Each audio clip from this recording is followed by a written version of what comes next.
Salah. Untuk mundur lihatnya ada kekuatan.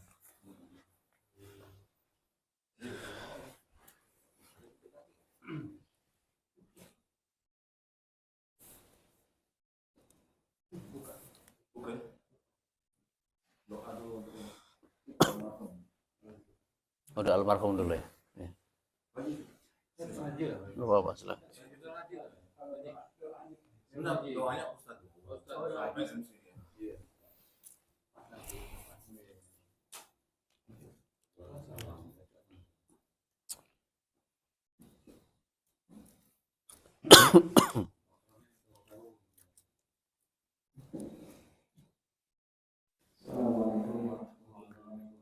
Waalaikumsalam warahmatullahi wabarakatuh. Sebenarnya hari ini kita orang tua dari saudara kita Budi sebagai profesor orang tua meninggalnya hari ini pada jam 3 sore. Jadi dalam hal ini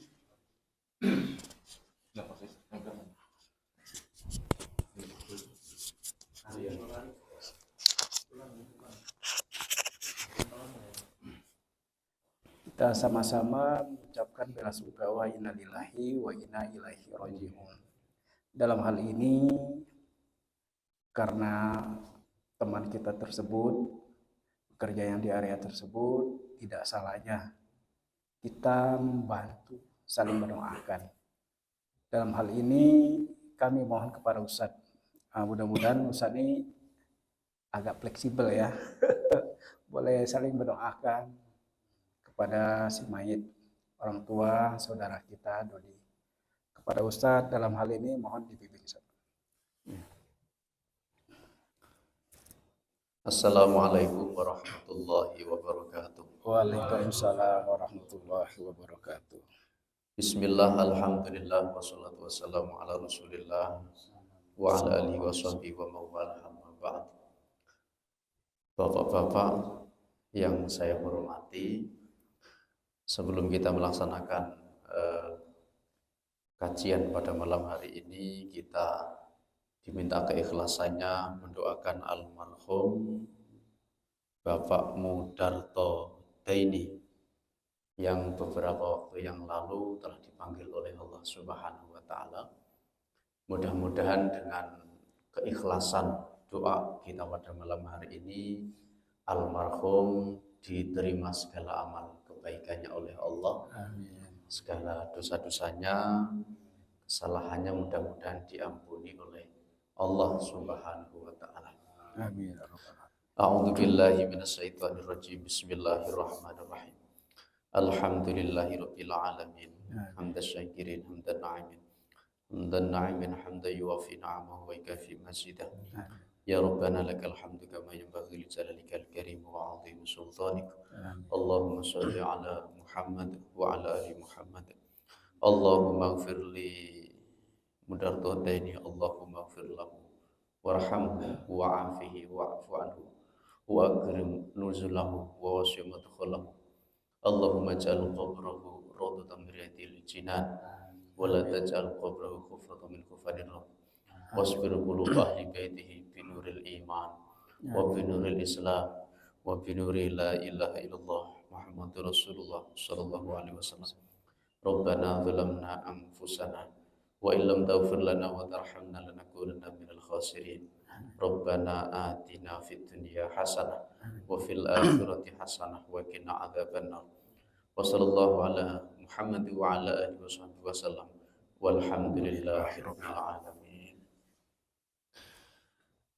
Alhamdulillah, kepanjatan doa kita kepada almarhum. Mudah-mudahan almarhum ditempatkan di tempat yang mulia di sisi Allah Subhanahu wa taala. Amin. Allahumma amin.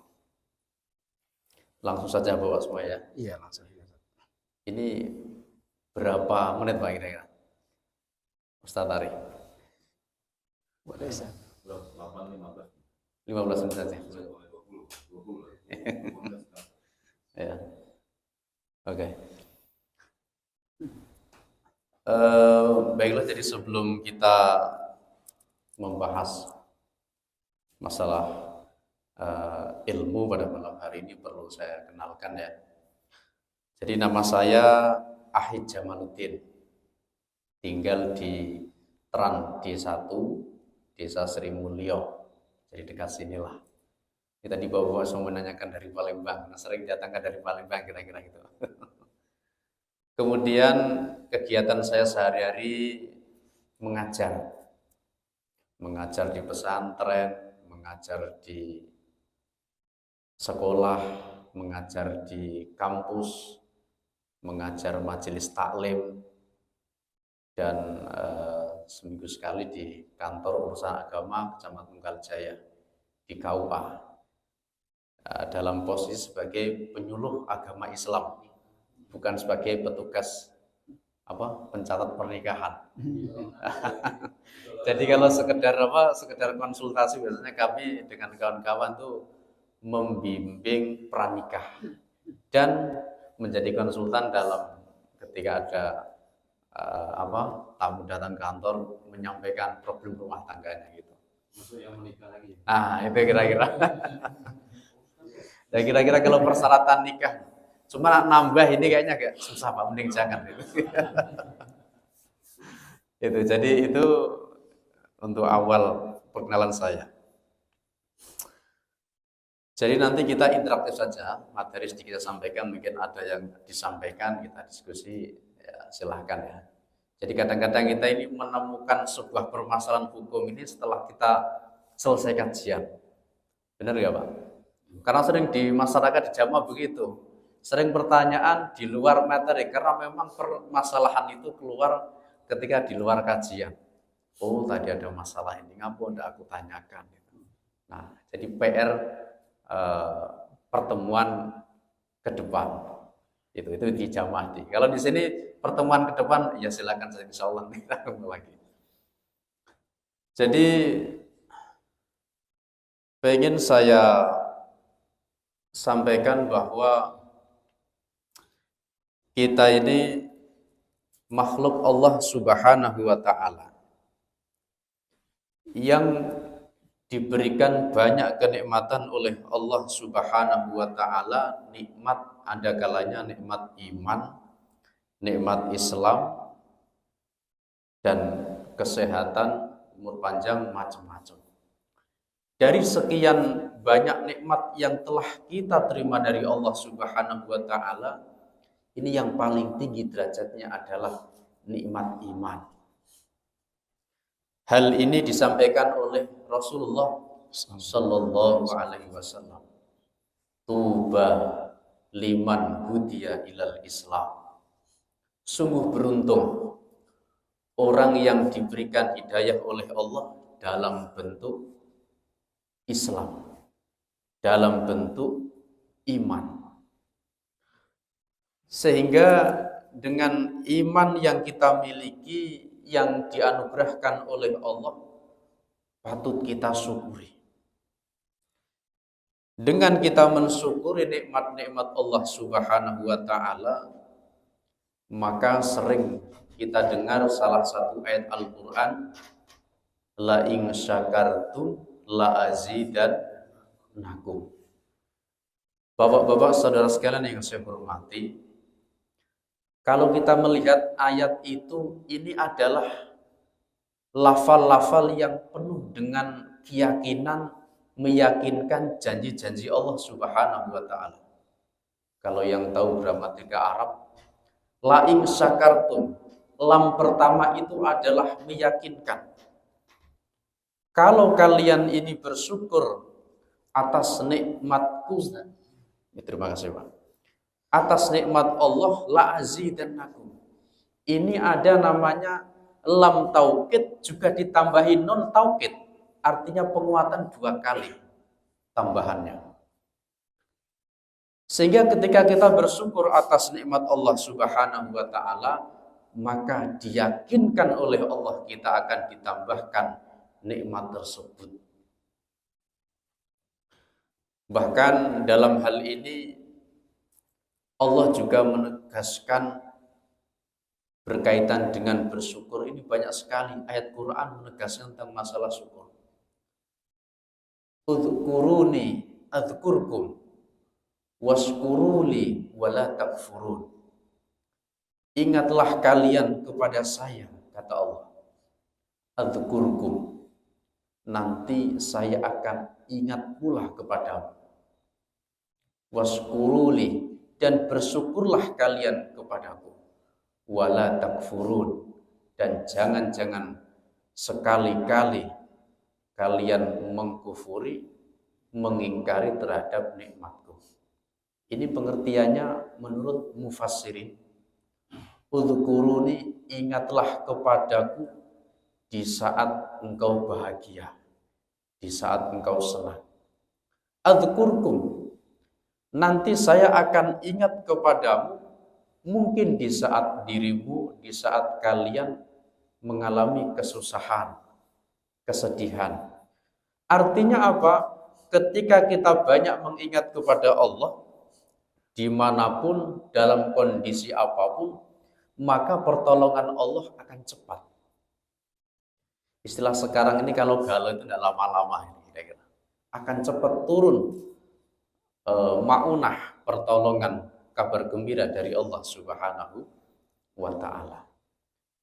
Yang kemudian washkuruli, bersyukurlah kepada Allah, bersyukurlah kalian kepada saya, kata Allah, dan jangan mengingkari, mengkufuri terhadap nikmat Allah Subhanahu wa ta'ala.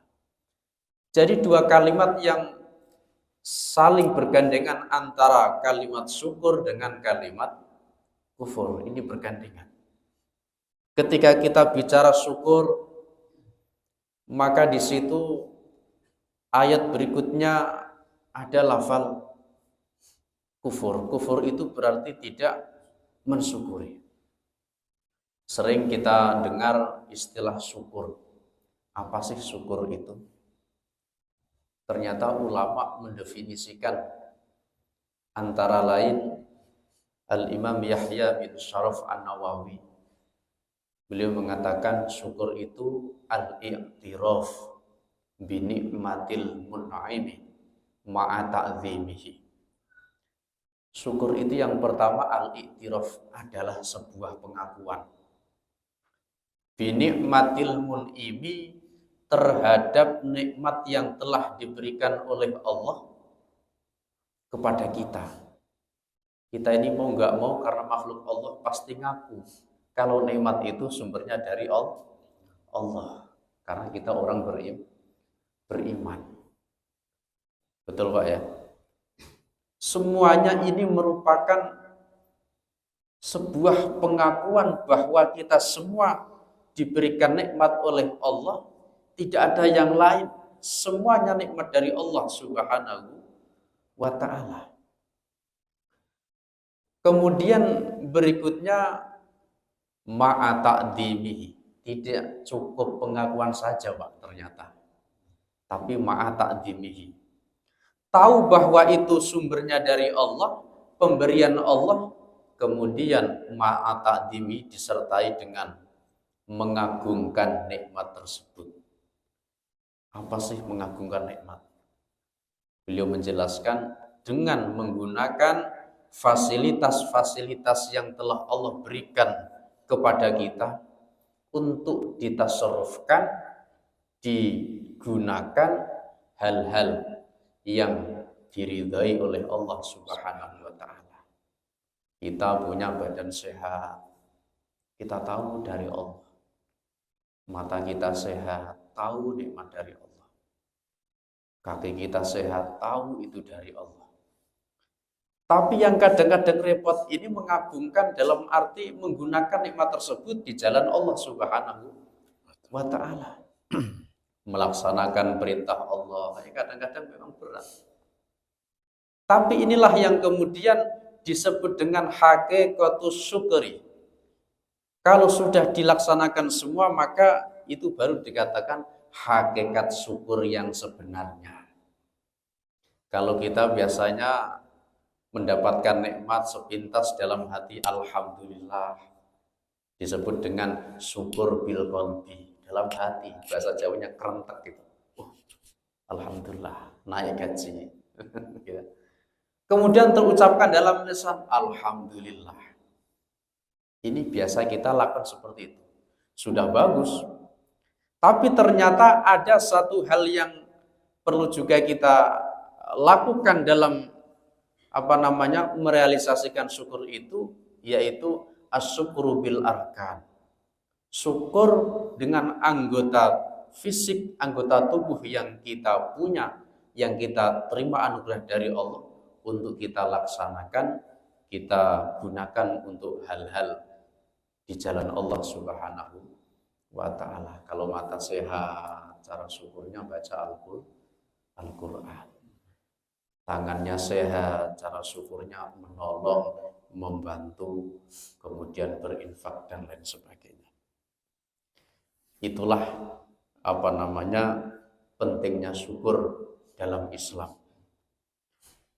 Kemudian sahabat Ali bin Abi Thalib karramallahu wajhah, beliau pernah mengatakan, man u'tiya arba'an fala ukhrima arba'an.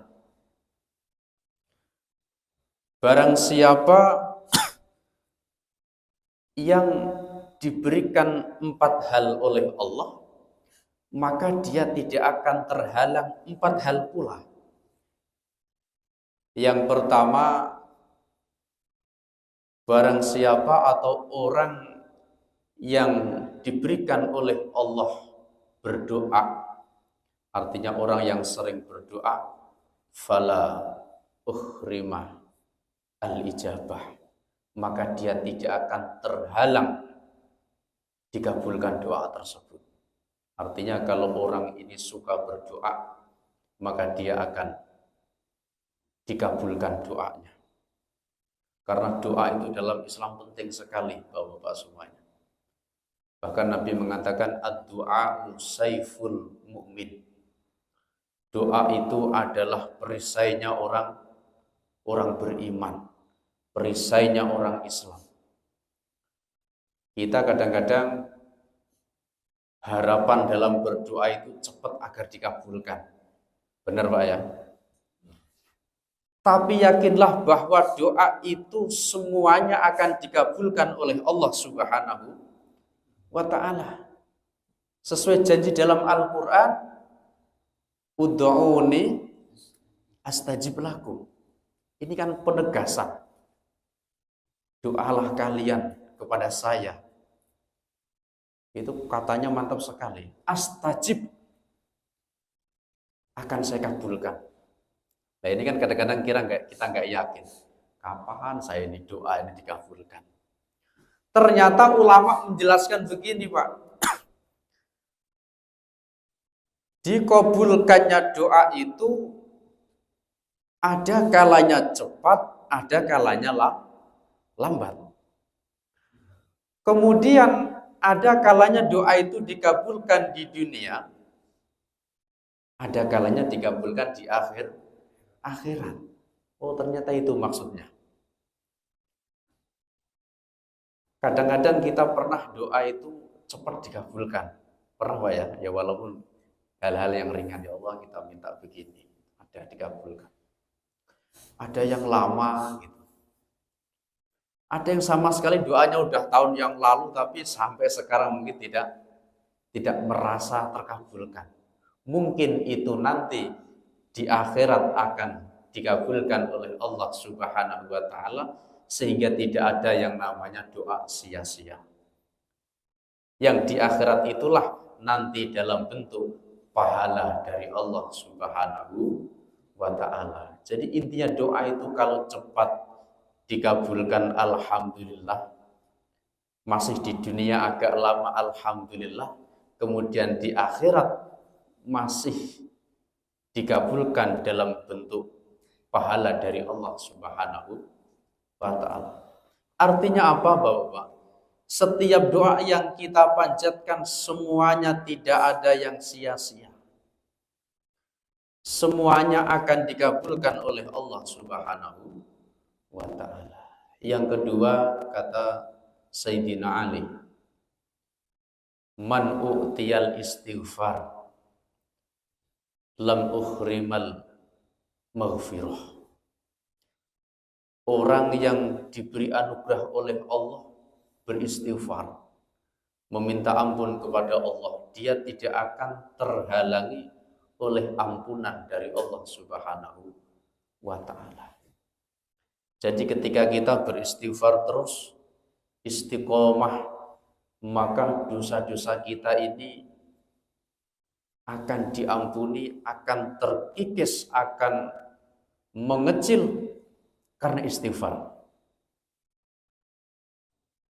Kemudian walaupun sebesar dosa itu, maka ketika kita mengistiqomahkan, melanggengkan istighfar, maka sebesar apapun dosa itu akan terkikis dengan sendirinya dengan istighfar yang kita baca. Bapak-bapak, saudara sekalian yang saya muliakan, bahwa kita ini tidak mungkiri dosa-dosa yang kita lakukan, baik itu dengan sengaja maupun tidak, ini sangatlah banyak. Kemudian kita juga tidak boleh yang namanya meremehkan dosa walaupun kecil. Dosa yang kecil ketika diremehkan maka menjadi menumpuk sehingga tergolong menjadi dosa besar. Begitu sebaliknya, sebesar apapun dosa, tapi ketika diistiqomahkan beristighfar, maka dosa itu akan menjadi kecil. Kemudian kata Sayyidina Ali yang berikutnya, man u'tiyat taubah lam ukhrimul qabul. Barang siapa yang diberi anugerah oleh Allah bertaubat, maka dia tidak terhalang diterima taubatnya. Jadi selama orang ini banyak bertaubat kepada Allah Subhanahu wa ta'ala, baik itu mungkin dosa yang kecil, dosa yang besar, selama terus dia lakukan, maka mustahil taubat ini tidak diampuni tidak diterima oleh Allah Subhanahu wa ta'ala. Sehingga dengan taubat yang sering dilakukan, maka menjadi taubatan nasuha. Kemudian yang terakhir kata Sayyidina Ali, man u'tiya syukra lam ukhrimaz ziyadah. Barang siapa yang diberi anugerah oleh Allah bersyukur kepada Allah Subhanahu wa ta'ala, maka dia tidak terhalang ditambahkan nikmatnya dari Allah Subhanahu wa ta'ala. Makanya sebetulnya hakikat pengen ditambahi nikmat itu kuncinya adalah syukur. Itu sudah menjadi nas, sudah menjadi ketentuan Allah dalam Quran yang sudah beberapa kali disebutkan berulang-ulang. Ini meyakinkan kita kalau kita pengen ditambahkan nikmat Allah Subhanahu wa ta'ala, itu cuma satu, yaitu syukur. Segala yang sudah kita terima dari Allah, kita syukuri. Dengan harapan mudah-mudahan nikmat saya, nikmat yang telah diberikan oleh Allah kepada saya, ditingkatkan, ditambahkan oleh Allah Subhanahu wa ta'ala. Cuman kadang-kadang kita berpikirnya, Bapak-bapak sekalian, bahwa nikmat itu adalah finansial. Betul Pak ya?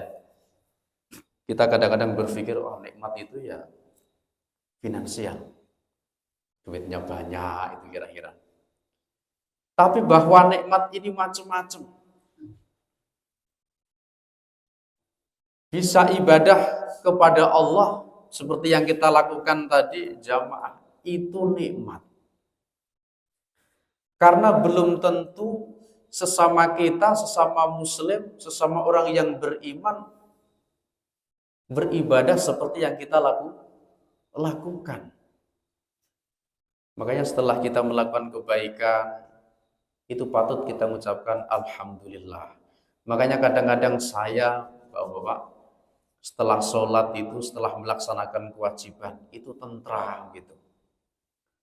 Makanya patut saya ucapkan alhamdulillah.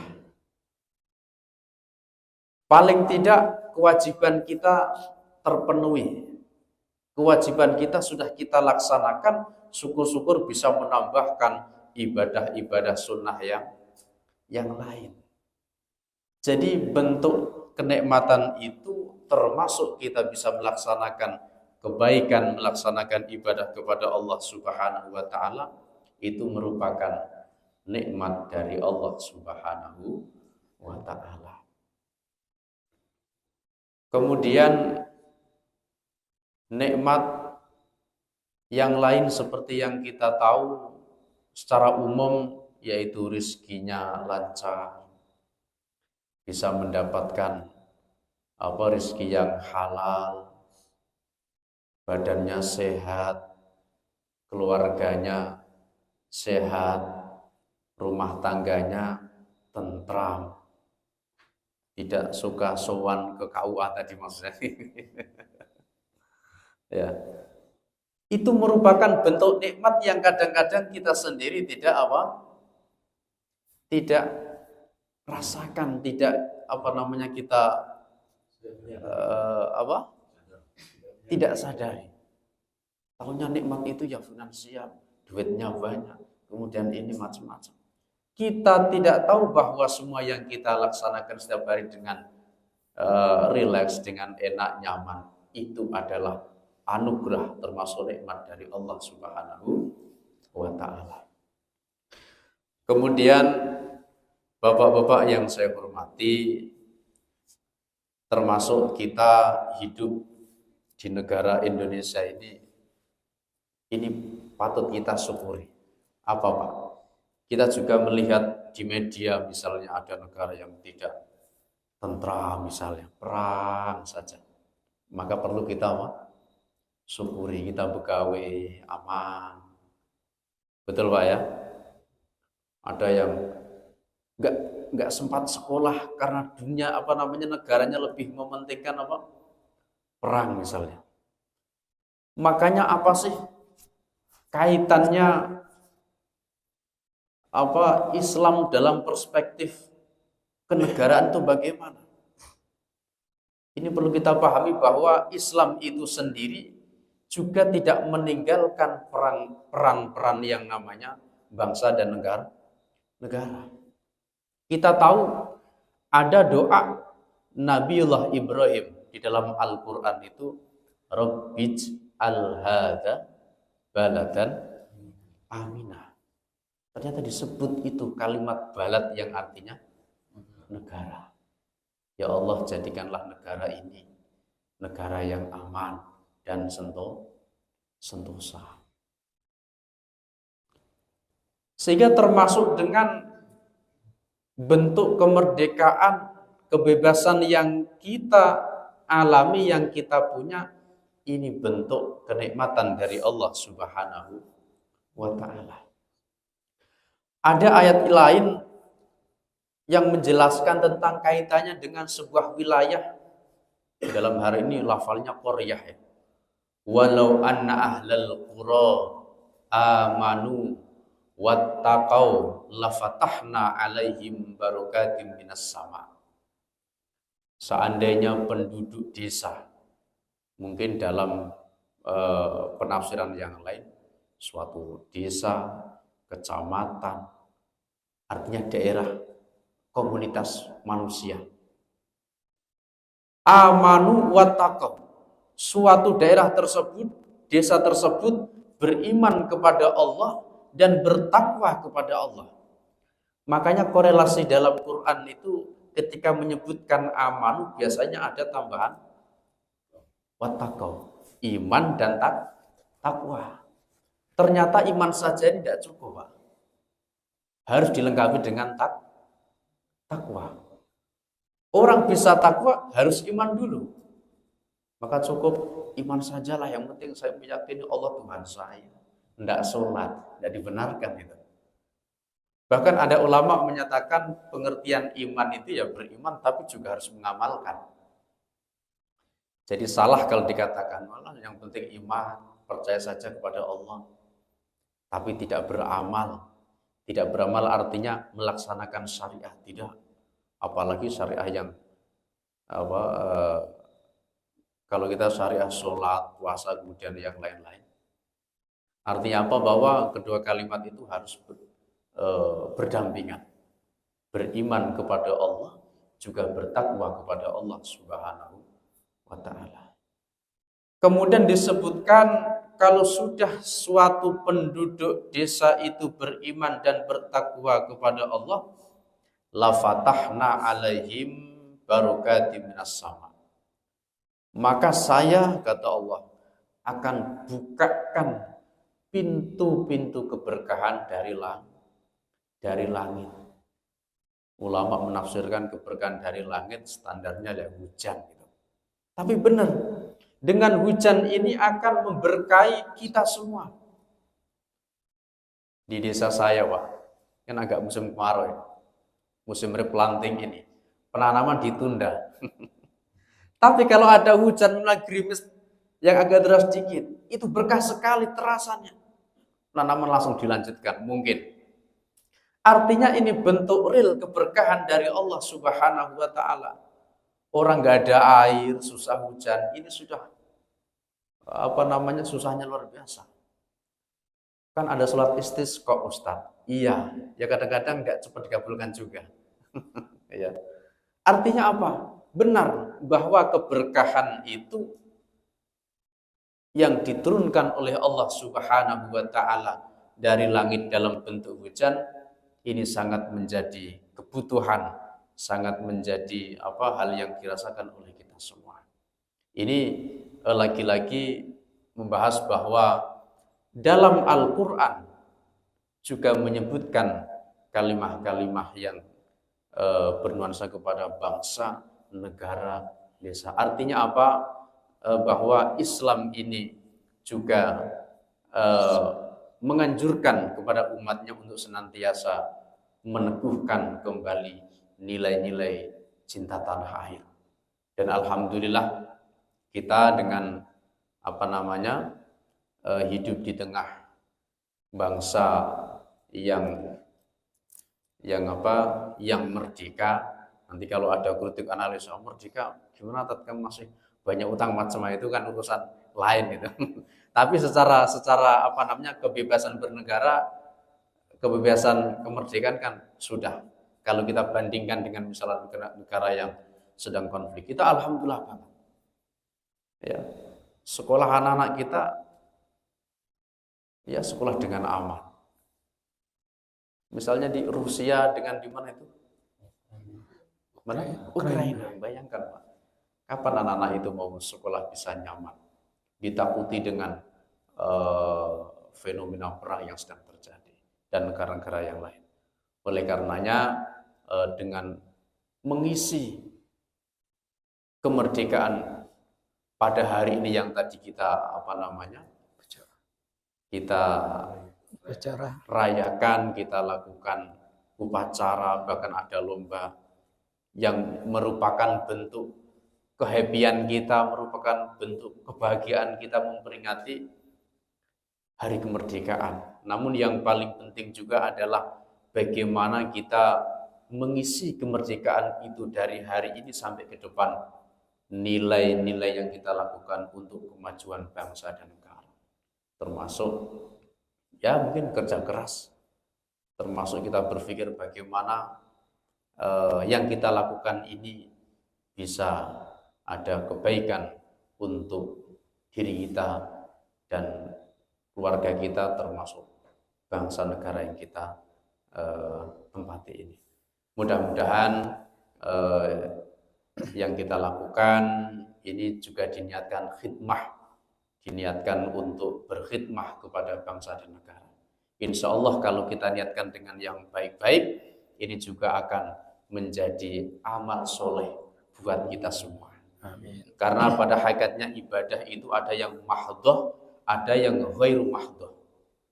Ibadah mahdhah itu yang seperti kita lakukan vertikal, sholat, baca Al-Quran, puasa, itu mahdhah namanya dalam kajian fikih.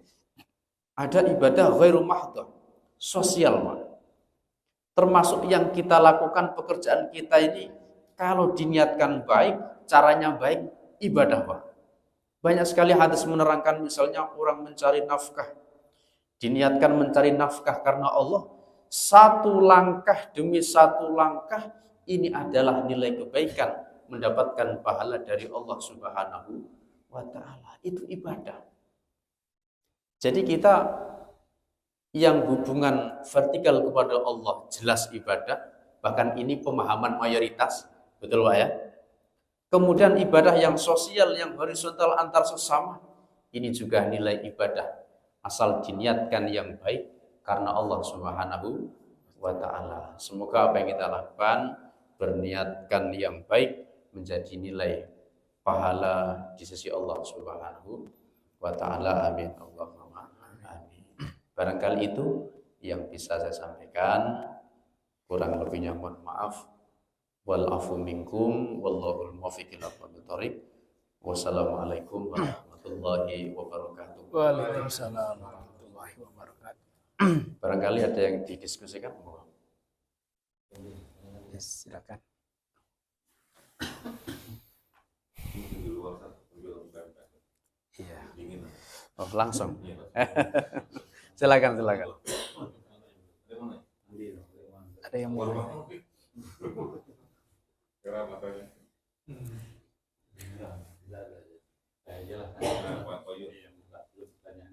Ya, silakan. Waalaikumsalam warahmatullahi wabarakatuh. Kan bukan kebanyakan lah ya, boleh dibilang tuh kita tuh kalau ada keinginan gitu ya, itu berdoa gitu kan. Doa itu bukan hanya sholat 5 waktu, tapi juga kan sholat yang lainnya kita lakukan gitu, bahkan duha, bahkan tahajud gitu kan, untuk mendapatkan keinginan kita itu gitu. Tapi setelah mendapatkan keinginan itu udah dapat gitu ya, sekarang terakhir kita lupa, nggak konsisten lagi gitu untuk melakukan yang sebelumnya yang kita lakukan gitu. Kalau orang tahajud lagi gitu ya, hanya sholat 5 waktu aja. Nah pertanyaannya itu bagaimana dengan kita berdoa dan tadinya alhamdulillah sudah terkabul gitu kan, kemudian tetap konsisten gitu kita kan sebelumnya. Ya. Itu gitu.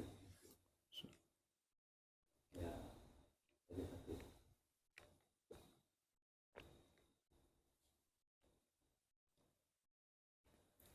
Iya, bahwa harapan setiap berdoa kepada Allah itu adalah al-ijabah, dikabulkan. Makanya setiap hal yang kita panjatkan kepada Allah, yang kita minta kepada Allah, itu tentunya adalah hal-hal yang kebaikan. Kemudian ada lagi yang disebut dengan keberkahan, permintaan sesuatu yang kemudian ada nilai berkah. Karena berkah ini adalah, ulama mendefinisikan ziyadatul khair, tambahnya kebaikan. Sesuatu yang kita inginkan, walaupun juga itu nanti proses doa kita minta kepada Allah, dikabulkan, ketika tidak berkah ya tadi ujungnya menjadikan kita lalai kepada Allah. Tapi kalau yang kita minta ini dikabulkan oleh Allah, kemudian ada berkah ya ini. Bukan melalaikan kepada Allah, justru malah berkah ini adalah menambahkan kebaikan-kebaikan kita kepada Allah. Maka mungkin dalam kita berdoa itu sesuatu yang akan kita minta atau yang kita minta kepada Allah, hal-hal yang kita tambahi semoga berkah begitu. Karena kalau sesuatu kita minta dengan tidak ada harapan berkah, ya tadi mungkin sudah hasil Allah mengabulkan, oh ternyata kok tidak ada efek yang ukhrawi kita. Efek duniawi ada, kebeli mobil misalnya. Tapi ukhrawinya ternyata nggak ada. Ini kan mungkin salah satu contoh yang tidak berkah. Jadi makanya setiap yang kita minta sesuatu itu, ya Allah semoga nanti juga menjadi berkah. Berkah itu apa tadi? Ziyadatul khair, tambah kebaikan. Ya harapan kita namanya kebaikan itu ya amah, menyeluruh, aifid dunya wa ima fil akhirah, baik itu di dunia maupun di akhirat. Seperti itu Pak ya. Yang lain silakan. Iya.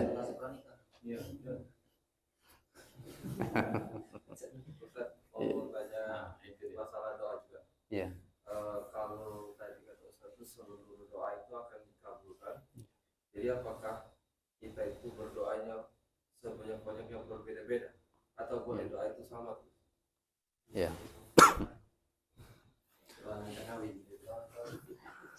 Lo belum menikah? Belum. Oh, iya. Boleh konsultasi khususnya.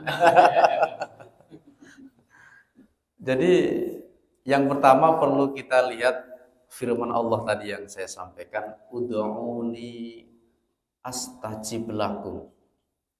Ini kalau pemahaman teksnya jelas sekali Pak Ustaz ya. Doalah kamu kepada saya, akan kukabulkan. Artinya ini penegasan dari Allah bahwa setiap apapun doa, tentunya baik-baik ya kalau minta kepada Allah, ini akan dikabulkan. Terserah nanti misalnya hari ini minta A, besok minta B, itu kebebasan kita dalam kita minta kepada Allah. Kita minta semua, tidak masalah, kan kebebasan kita minta kepada Allah. Kemudian ada juga cara-cara doa itu agar terkabulkan secara cepat. Contoh misalnya berdoa di waktul mustajabah.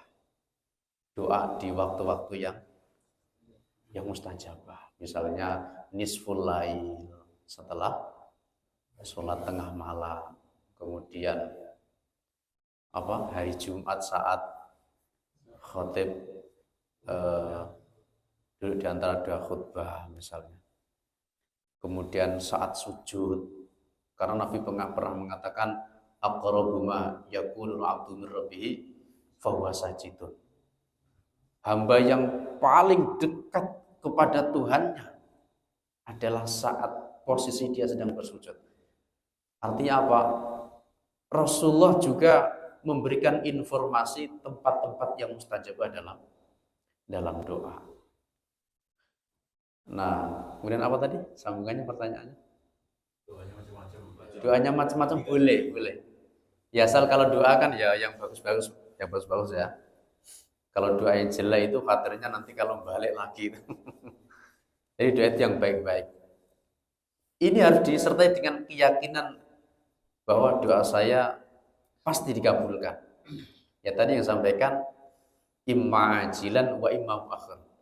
Ada kalanya cepat, ada kalanya lambat, ada kalanya nanti di akhirat jadi pahala. Siapa namanya Mas? Kata malaikat, ini loh doa kamu yang tidak dikabulkan oleh Allah di dunia, ternyata dikabulkan sekarang di akhirat dalam bentuk pahala. Itu tadi masalahnya, kita pengen berdoa maunya cepat, galau-galau dan dikabulkan.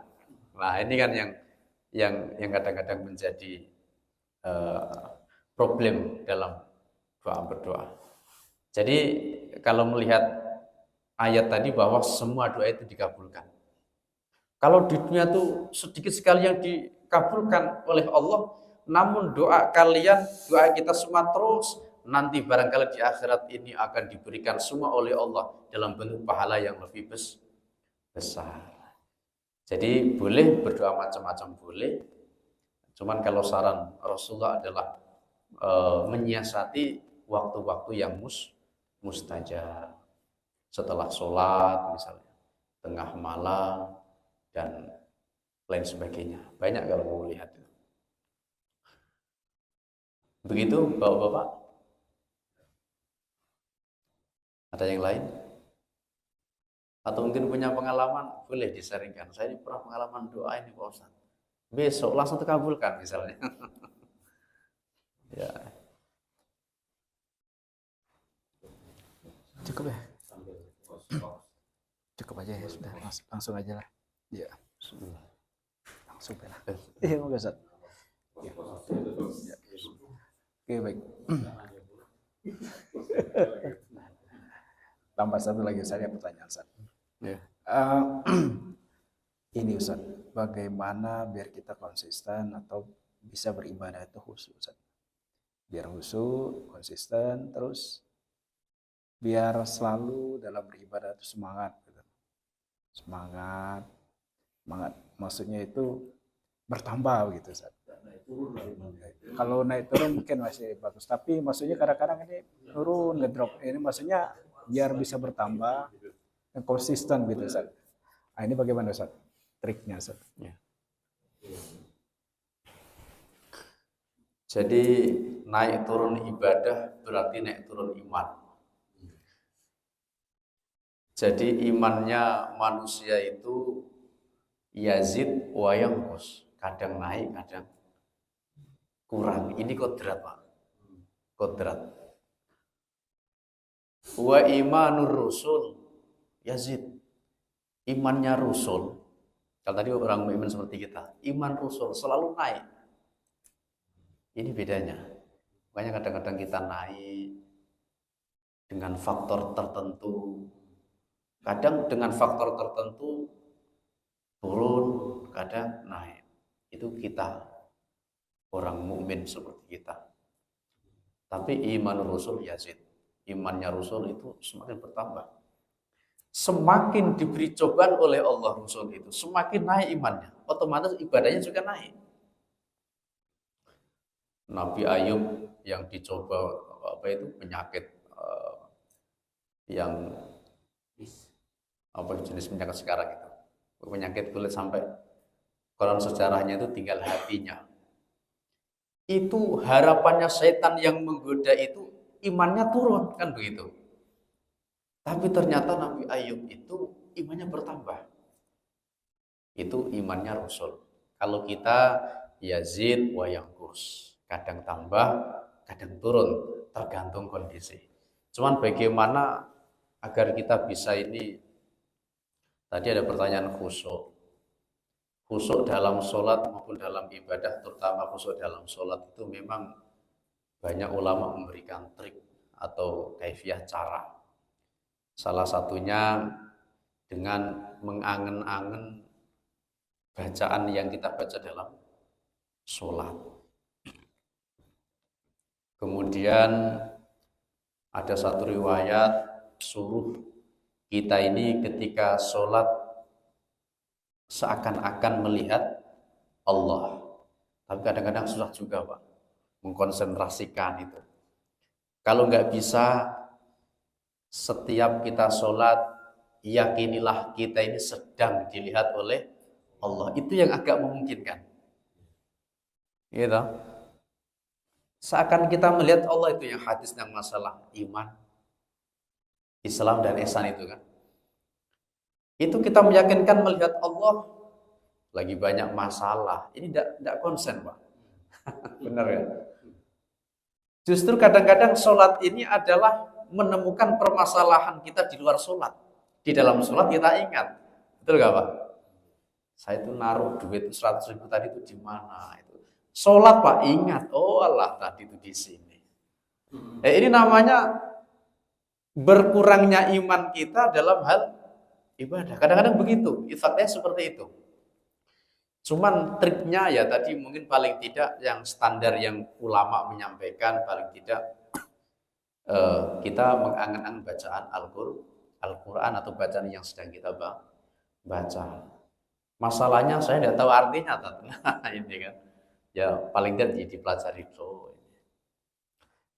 Dan yang paling mungkin untuk khusyuk dalam sholat menurut saya ya standar kita dilihat oleh Allah, bahwa kita ini dilihat oleh Allah, kita tidak boleh macam-macam. Ada lagi yang menjelaskan begini, pokoknya yang penting khusyuk. Nanti pas kita sedang tidak khusyuk, tarik lagi bahwa kita sedang dalam sholat harus khusyuk. Memang problem kita ini macam-macam, tergantung kekonsentrasian pemikiran kita. Jadi seperti itu Pak. Mau pakai yang mana? Coba semua. Ya. Tapi paling enak itu kita sedang diintai, kita sedang dilihat oleh Allah. Kita ini pegawai, dilihat oleh bos. Ini kan mau nggak mau harus khusyuk, harus fokus, harus kerja benar. Apalagi kita ini sedang dilihat oleh Allah Subhanahu wa Ta'ala. Kemudian bagaimana agar ibadah kita meningkat? Memang beberapa hal, beberapa faktor. Yang pertama adalah tadi keimanan. Kalau iman kita ini kuat, maka ibadah kita juga akan meningkat. Makanya perlunya kita memupuk keimanan. Memupuk keimanan ya dengan hal-hal yang baik. Ya, selalu ingat kepada Allah. Tadi kalau kita ingat kepada Allah, maka Allah akan ingat kepada kita dalam arti membantu kita, menolong kita hal-hal yang baik, termasuk dalam hal agar ibadah kita ini ditingkatkan oleh Allah Subhanahu wa Ta'ala. Jadi ukuran ibadah meningkat ini yang pertama sumbernya dari keimanan yang meningkat. Nah, semoga iman kita paling tidak dijaga oleh Allah Subhanahu wa Ta'ala. Memang kadang-kadang iman ini ya, makanya salah satu hadis mengatakan ada orang itu hari ini iman, besok tidak. Makanya dalam doa kita, dalam tasyahud tahiyat itu ada kalimat ya muqallibal qulub tsabbit qalbi ala dinik. Wahai zat yang membolak-balikkan hati, tsabbit qalbi, tetapkanlah hati saya ala dinik, atas agamamu. Ini mungkin sekali keimanan tidak kuat menjadi bolak-balik, sehingga perlu dalam sholat itu ada ulama mengajarkan begitu. Entah dibaca enggak kan ya urusan kita ya. Tapi paling tidak ini mengajarkan bahwa ternyata iman ini kadang-kadang semudah itu menjadi bolak-balik. Gitu. Sehingga perlunya kita berdoa kepada Allah untuk ditetapkan iman, dijaga iman. Kalau iman tetap meningkat, maka otomatis ibadah juga akan meningkat. Jadi ukurannya adalah iman. Mungkin itu Pak ya? Iya, masih. Cukup atau ada yang lain? Cukup. Beres. Cukup. Ya. Tetap. Oke, baiklah Ustaz, terima kasih. Mudah-mudahan kita bisa melakukan apa yang disampaikan, insya Allah berkah dan kebaikan buat kita semua. Kita tutup acara kita ini dengan pembacaan kafaratul masjid. Subhanakallahumma wa bihamdika Asyhadu an la ilaha illa anta astaghfiruka wa atubu ilaik. Akhir kalam billahi taufiq wal hidayah. Assalamualaikum warahmatullahi wabarakatuh. Waalaikumsalam warahmatullahi wabarakatuh. Moga Ustaz, silakan Ustaz. Moga-moga Ada di luar.